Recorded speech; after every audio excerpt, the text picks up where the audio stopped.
This is the Digital Savage Experience Podcast, hosted by Roman Prokopchuk, bringing you all things digital marketing, tech, business, and motivation.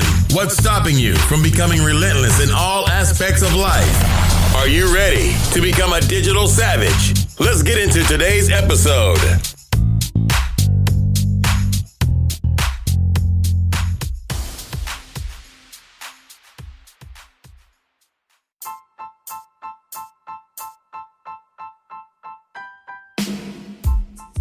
Hey everyone, this is Roman Prokopchuk, and this is the Digital Savage Experience Podcast. Today I have with me Alex Sanfilippo. Alex is the host of the Top 20 Entrepreneur Podcast, Creating a Brand, and the founder of the Creating a Brand Community, an online mastermind and tribe for entrepreneurs. Alex is passionate about helping others excel in life and business. Thank you for joining me today. Roman, I'm so excited to be here today. I love this podcast. Excited to add some value with you. Awesome. So tell me a little bit about your journey. How did you get to where you are today? Man, I'll start. I'm not going to start at a super young age. I've shared that story many times, but I think what would be most valuable for your audience would just to be starting at my late teens. I got out of high school and I was kind of at a loss of what to do. I didn't have enough money for school. I wasn't sure what to do with my life, really. I had just gotten out of a job. I just invested in real estate, and it's right when the economy crashed. I know that shows my age. It was like 2006 or 2007. And it was right when the whole economy wrecked. So I was really in a rough spot. Didn't have money for school anymore. And I just started hanging out with some people that they weren't the right crowd. They weren't the people that were going to put me in any right direction. They didn't have any ambitions for business or for life for that matter. And none of them were bad people necessarily. They weren't doing illegal things or anything. I just realized if I wanted my life to mean something, I had to start getting myself around people that were going to promote that within me. They were going to really draw that out of me. And I know that it's true. You know, you've heard this many times, I'm sure, but you're most similar to the 5 people you spend your time with. So you really spend your time with. So I decided at that point, late teens, I was going to start seeking out different people in my life. And I went through a season where it was lonely. I'll be real. You know, there was that transition point where I'm like, all right, I'm not hanging out with these people anymore. I need to get out of that. I wasn't mean to anybody or rude. I just kind of started doing my own thing. And over time, I began actually forming community with other people. And for me, I found that through my church and through my work and things like that. And I was able to start building stronger relationships. And really quick, I realized how big of an impact they had on my life. I went from somebody who had no ambition, wasn't sure what to do with my life anymore. I had just made a really bad investment, couldn't afford school, to somebody who is now seeing opportunity around every corner because of the people that I hung out with. From there, I actually went on to help start a small group ministry. It happened to be with my church, but was really big in the community. I live in Jacksonville, Florida, and we really wanted to give back. So we did some sport groups, and all different kinds of groups that were just about helping other people. So we did some inner city stuff, all kinds of things like that. And I realized the power of community and what it can do for you. We went from 2 of us starting it to having over 80 group leaders with us. It was actually closer to 100, I believe, and 1,000 people attending these groups every single week. And I saw life after life after life being changed just by surrounding themselves with the right people. So my start came from doing that, from forming community. That's where I really began finding who I was. And still to this day, I still believe in having a group of people over every single week. And I always do that. I believe in having masterminds. And now the latest thing I do with creating a brand is I have an online community, because I'm finding that entrepreneurs struggling to figure out what their first or next step are the ones that need the most help, because some of them have the best ideas. They have the biggest visions. They're just not sure what to do. And if they make a move, they end up spending a lot of time on it or wasting way too much money. Those are the different things I see people doing. And so my entire idea for what I do is just to add value to people's lives through community. So it's not always me adding value, but it's at least me making an introduction for you, Roman, and somebody else that might be able to help you grow your business and vice versa. And that's what my life has always been about. That is my journey. That's what brings me to where I am today. That's awesome. Yeah, my origin story kind of came out of that recession as well. I graduated in 2007, 2008 when the economy tanked, so I couldn't find a job. I had to pivot to digital marketing. I've been in it ever since. And I think it's important, like you said, the whole community aspect, the whole aspect of people around you. Obviously, some of those people may be very close friends. You've been friends for, a decade, 2 decades, but aren't necessarily, not necessarily a bad influence on you, but not helping you elevate in terms of who you can become. So like you said, also, you don't have to necessarily cut them out altogether or be mean or rude, but kind of, fade out, spend less time and do your own thing and work on improving yourself and become a better person. Yeah, absolutely. I mean, it kind of comes down to, who you're going to really let influence you and impact you. And for me, I just distance myself from certain people. And again, like I said, I'm never one to burn bridges. I believe if you burn a bridge, you're making a big mistake. Even if you're leaving a job, you never know how someone's going to come back into your life later. So it's always good to leave on good terms. So for me, just distancing myself wasn't a terrible thing. No one was ever upset about it. It was a good thing for me to do and for me to do for them as well, because they had different directions they're going in life. And I'm not going to tell anyone they're going a wrong way unless it's clearly illegal or something along those lines. But it's one of those things where I was just like, let me distance myself and make myself get around people, because I got myself uncomfortable by distancing myself. I was alone for a little bit, but then I said, I need to get around those right people that can motivate me in the right way. And I believe all my success came from that community building. Yeah, I agree. And I think you mentioned the whole mastermind component, meeting up with people. I think that's important because you get people in a room with different perspectives and different ways to look at things. And you can refine an idea you have or a direction you want to take a lot faster, and kind of throwing out all these ideas on a whiteboard or whatever means you have, and kind of at the end of the day, being in a better place that you may have been, in a month or a year, kind of fast tracking to a end goal. Yeah, you know what? I'll actually give you an example, Roman. This just happened a couple hours ago. Actually, right before I was doing this recording, I was on the phone with somebody who's in my mastermind. I run a mastermind called FPS Mastermind, Focus, Prioritize, Succeed. I have a couple other co-leaders in that mastermind group, and we have conversations every week. But he called me. He just finished up at a conference. He's in Las Vegas right now, finishing. I'm not sure which conference is exactly, but anyway, he's just finishing up. It's one of the bigger ones. And we had an 18-minute conversation. About 12 minutes into it, he just got silent. He goes, you know what? I just got more out of this conversation than I've gotten the last 5 days at this conference. And it's because we were just going back and forth. It wasn't him just listening to somebody. We're going back and forth. We were doing real-time problem solving, coming up with a solution to a problem that he had. And I'm not a genius by any means. I'm not like somebody who knows it all or anything like that. It's just the idea of getting, or I guess the act of getting your ideas out of your head and into someone else's mind as well. And then going back and forth to seeing what works. I encourage all your audience, and this is not what we're going to be talking about mainly, but get into a mastermind if you're not in one. Start one if you can't find one. They are so valuable to really hash out ideas and begin making progress in your life and in your business. Yeah, I agree. So what motivates you to succeed in 2020? Man, in 2020, first off, a new decade. I feel like it's a clean slate for a lot of people. And for me, thankfully, over the last 10 years, especially, I've really been able to figure out who I am throughout that time. And I think the biggest thing that motivates me to succeed is that I want to help people find their purpose, which I know maybe doesn't even sound like what it's a weird thing to motivate you, but helping other people find that purpose, because I've found it, that wakes me up in the morning. That's what I'm excited to get up to do, because I believe that each and every one of us has a purpose. We have something that we're supposed to do with our lives and in our businesses even. And for me, helping people discover that is so meaningful. And I find we live in a world where less and less people know what their purpose is, and they feel lost. They wake up and they run aimlessly. They feel like today just went by so fast. This week, this year's already blowing by so quick. And, next thing people are going to be saying this decade went by so quick. And thankfully we're not that far into the decade yet, but people are going to end up saying that. And the truth is, that's what happens when you're not living on purpose, when you're not living with a purpose. And when you can't discover that for yourself, that's kind of just the way you feel. So for me, I'm so passionate about this. What motivates me to keep on going every single day is helping one more person discover that purpose within themselves.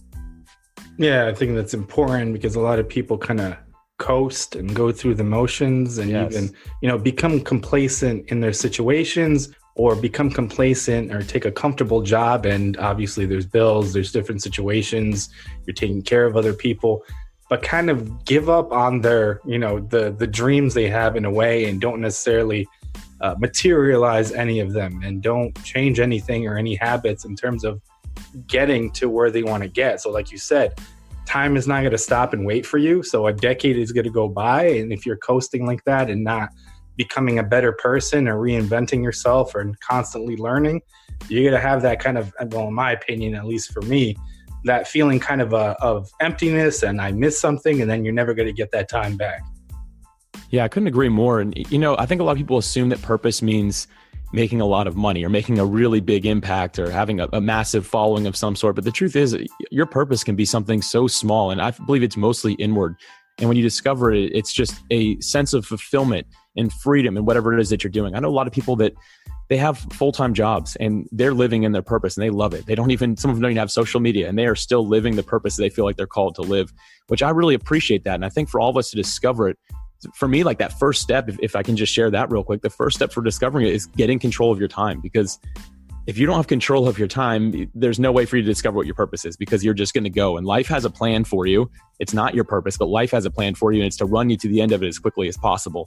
So if you don't get control of your time, you're going to wake up one day and realize that 30, 40, 50 years have passed.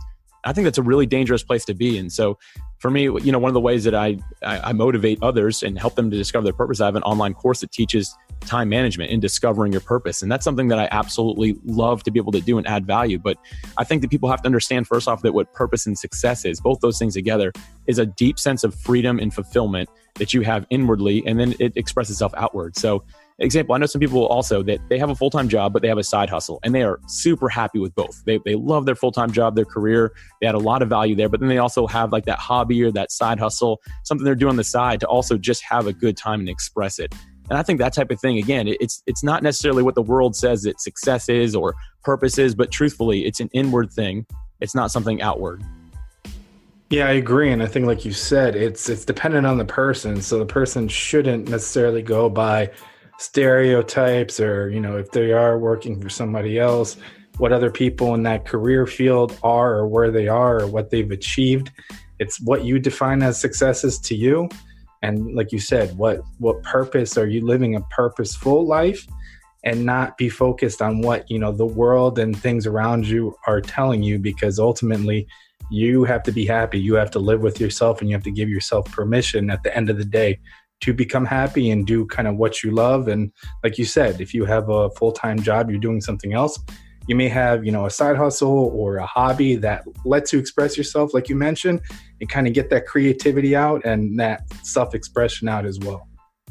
Yeah, I just finished interviewing somebody named Dane Maxwell, and he talked about being honest with yourself. And I never heard anyone really say it like that, but really being honest with yourself. And he kind of had a different outlook on this. When he was talking about it, he said, be honest to yourself to the point of the negative thoughts that you're thinking, allow them to happen, even write them down and say they're just thoughts. They're not facts about me. So when you feel like maybe you're not fulfilled in life, or you feel like you're having a tough time, or you're not happy, actually admit to those things being true. Sit down and say, you know what, actually, this is right. I'm not happy where I am. Or if this would change, I'd feel much better. Be honest with yourself. Don't try to fit into the mold that the world has for you. Because I think, again, going back to what I said, the world has a plan for you. And I firmly believe that. And there is a better plan for you that is your own. And that's tied into purpose, to identity, to who you truly are. And it happens when you're really honest with yourself, when you sit down and reflect and say, okay, am I really happy? I need to allow myself to be happy. What are the things that are holding me back? And being brutally honest with yourself. Roman, I'm probably getting a little deeper than we meant to in this episode, but I hope that adds value right there as well. Yeah, it definitely does. And I think that's, at the end of the day, that's what matters. It's about you. And every battle starts with yourself. So I like to say it's kind of you versus you. You have to give yourself permission to, feel a certain way certain times or not. And also permission to let people affect you the way they do. So if there's negativity or around you, you ultimately have to give those people or those words power to influence you, I believe. And if you kind of take the higher road and not let it influence you in that way, it's, solely what's in your mind and in your head. Yeah, I couldn't agree more, man. I think it's very well said. So what's one thing you may have seen as a weakness in yourself in the past that you've turned around and utilized as a strength today? Yeah, so I talked about time management being something that's really important for me. I really had a hard time with this early on. When I first started making those new friends, I was so thankful to have new community in my life, to have new people that were able to help me out. And I quickly realized that I had trouble saying no, and that was a weakness of mine. The ability to say no is a strength, and when you lack it, it's actually a weakness that you can have. And I just wanted to really do well to my new friends. I was so thankful to have people in my life. Once again, I just didn't want to say no to disappoint anybody. Here's the deal: if you say yes to everything, you're saying no to yourself, and that's a big problem. If we're saying no to ourselves and the life that we're wanting to live, then we're not going to get anywhere. So for me, the biggest weakness I had to overcome was saying no. I had to actually start doing that, and instead of just saying yes to everything that came my way. when I learned that, my life completely changed. My ability to manage my time completely changed. So as a weakness, I was able to turn into a strength, because now I say no and I say yes to the right things. I say no to most things. I say yes to the right things. I've been very strategic with my time. It's actually helped me to impact even more people. Yeah. And like you said, if you never say no, you say yes to everything, you can't focus on yourself and truly be happy or do what you want or pursue what you want, because you're constantly doing things for others, which is selfless. And I don't disagree with that, but figuring out kind of a healthy balance and focusing, because the better you are for people around you as well. Yeah, exactly. Because when you're saying yes to everything, it really actually hurts you in the long run. Because I'm all about being selfless. Like you said, being selfless, that is my life. I firmly believe that everything I do needs to be a selfless act. But if you're saying yes to everything, some of them aren't important things. So there might be far more important, more selfless things that you can do by saying yes to them. But if you're saying, by saying no to the bad things, the small things that don't really matter. When someone said, hey, can you do this weekend? Or can you help me with this? Can you help me with that? It's okay to say no sometimes. So you can say yes to the things that have a bigger value, a bigger return on investment, not necessarily monetary, but a bigger selfless act that you can do. So I'm passionate about this because, again, this was once a very, very big weakness of mine that I've been able to turn around. And if you get one thing from what I'm saying, start taking saying no seriously. When you do this, your life will change. Yeah. And I think saying no for the right reason. So you're not saying no to something that may benefit you more or help you grow or help a larger goal or somebody in a large, manner, and then replacing that with something that may be holding you down, something that's not productive. Exactly. So what's one piece of advice you may have for the audience, personal or professional? Can I give one for each? I'll try to be brief here. You can, you can hit both. All right, let's do that. So professionally, the biggest piece of advice I can give you, and it kind of goes along with what we've been talking about, saying no and even finding community that's going to help you, is to focus, to find a focus on one thing that matters, one thing that moves the needle forward. So whatever you're doing, we're digital savage experience right here. A lot of that's on social media. Social media makes it really hard to focus. You have to be very disciplined to do it. But if you can focus on the one thing that's having the biggest return on investment, it is going to make a huge difference in your business. So you have to say no to the things that aren't the biggest return on investment. You have to say, no, I can't focus on that. I can't spend time on that. So some people I know that they're getting into TikTok when they have a massive following somewhere else. It could be good to diversify. I'm not saying not to do that, but they would be better spending their time growing their current platform than possibly just trying to start up a new one. Maybe even sub that out would be better. You have to say no to those wrong things. And then where community comes in with focus is, again, kind of going back to a mastermind idea or an actual community, whether it's online or in person, is having those people hold you accountable to staying on your focus. So whatever it is that you said, okay, I'm going to focus on this, tell people about it. So they know that, Roman told me he's going to stay focused on this. And if a week later, Roman comes back to a group with me and he and I are talking and he's like, oh, now I'm working on this. I'm going to say, hold on a second. You told me that you were focused on that. What's going on with that? By doing that and staying focused, you're going to go so much further, so much faster. So that's a really big one from a professional standpoint. Personally, on the personal side of advice that I want to give is to get out there and be intentional with discovering your purpose. The most fulfilled you will ever be is when you discover that purpose. The most free you will ever be is when you discover that purpose. Go out there and go after it. Don't follow all the noise of the world. The way that you do this is you sit down and you reflect. You put away all the digital, everything digital. I know we're talking digital savage here, but put it all away for just a little bit, even just a few hours. Get a notebook out and start thinking. Listen to some peaceful music even, but just make sure that you're getting alone, getting that time to really get that inward peace and find it from within yourself, because it's there. And when you find it, when you discover it, you can begin going after it. That is the most fulfilled life and most free life that you'll ever live. Yeah, I agree. And actually, I'm going away in a few weeks to the mountains, like 3 miles away, and like 300 miles away, and totally kind of disconnecting from technology for a few days to do like a purge in a way. Because obviously technology and social media especially gives you that dopamine hit, and people have documented like truly obsessive behaviors and kind of unhealthy patterns in terms of social media and just kind of chasing likes, and how that affects, obviously you get dopamine levels rising like you would with any kind of addiction. And I think it's important to recharge. And like you said, I think focus wise, you should have whatever your strength is or what, you're good at, and amplify that. So, don't improve your weaknesses necessarily in that sense, unless it's like, people skills or emotional IQ, then that's something that can carry you through life. But if it's like a skill, like a learned skill, be a professional and build that up as best as possible. And then learn other things around it that have to do with it on a generalist standpoint and know how to affect it, but really get good at your craft. And like you said, focus on that one thing and it's going to get you a lot further. 100%, man. You are a great podcast host. I just have to say that. You do a fantastic job keeping up with what I'm sharing. Yeah, I mean, it's a work in progress. I mean, I appreciate I'll take all that positive feedback, but like I learn from each episode and each guest themselves, and try to get as much value for myself out of the episode and not only for the audience as well. That's it, man. I love that. You're doing a great job. And audience, just know Roman is an absolute stud at this. So keep it up, man.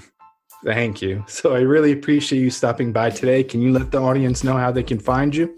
Yeah, absolutely. I'm not one to have like a big sales pitch or anything like that. As a matter of fact, I have a page on my website. It's the website's creatingabrand.com. And if you go to creatingabrand.com/courses, I have 6 courses up there that are completely free. I don't even want your email address or anything like that. I just want to add value to Digital Savage and to Roman into what he's doing here.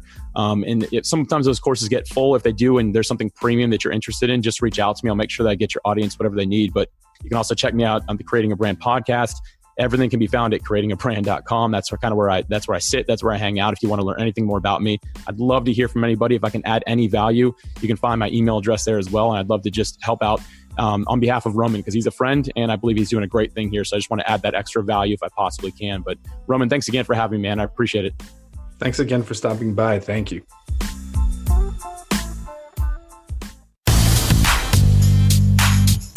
This podcast has been brought to you by Nova Zora Digital. Find out how Nova Zora Digital can help your company grow online. Learn more at novazoradigital.com. Until next time, all you digital savages.